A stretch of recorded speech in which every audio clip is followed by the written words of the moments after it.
Hello all, I just wanted to do a quick guide on the NBT law on the NLAW as it's known in game, the next generation light anti-tank weapon. Some of you may have already seen it in the British Army Arsenal and avoided it, maybe because of its high weight or simply because you didn't know how it works. But hopefully by the end of this video you'll know how and when to put the NLAW into good use.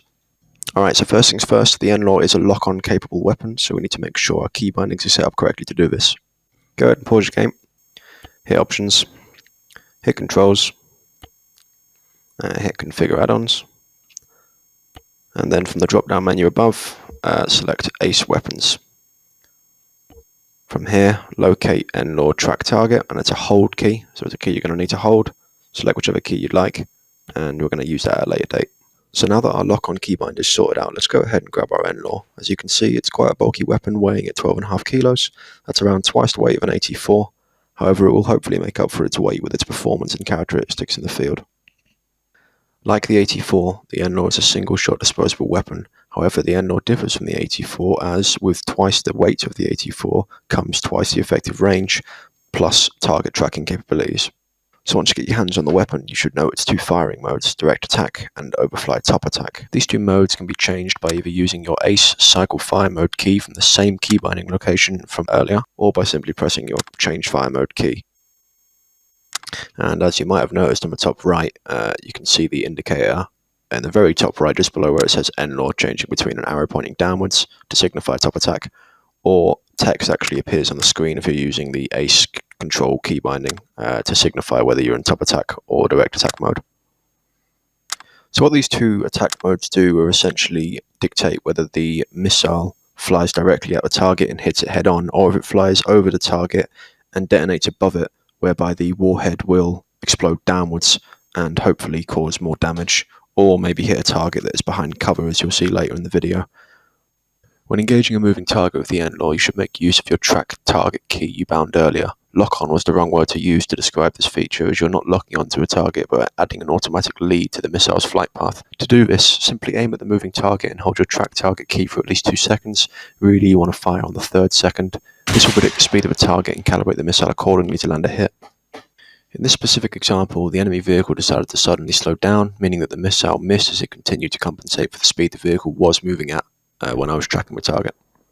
The NLAW can be used on stationary targets too, and does not require the track target feature for this, as the missile uses its own optical guidance to land a hit.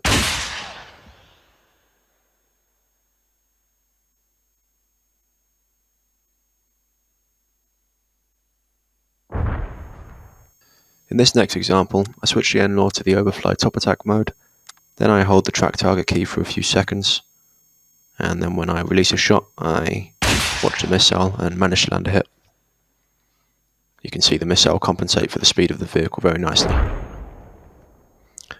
The orange bar you see in the middle of the screen has no relevance to the NLAW, it's just an overlapping keybind from another mod.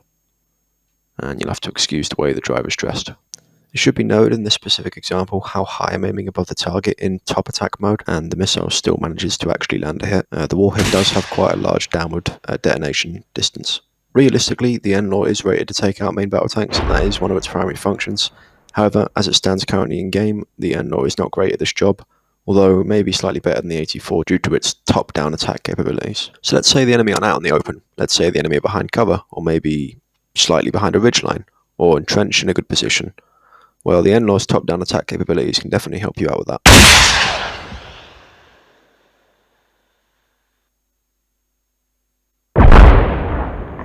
Try and do that with an AT4. But maybe all of this isn't enough. Maybe some of you thrill seekers are out there are asking, yeah, great, but does it work on helicopters?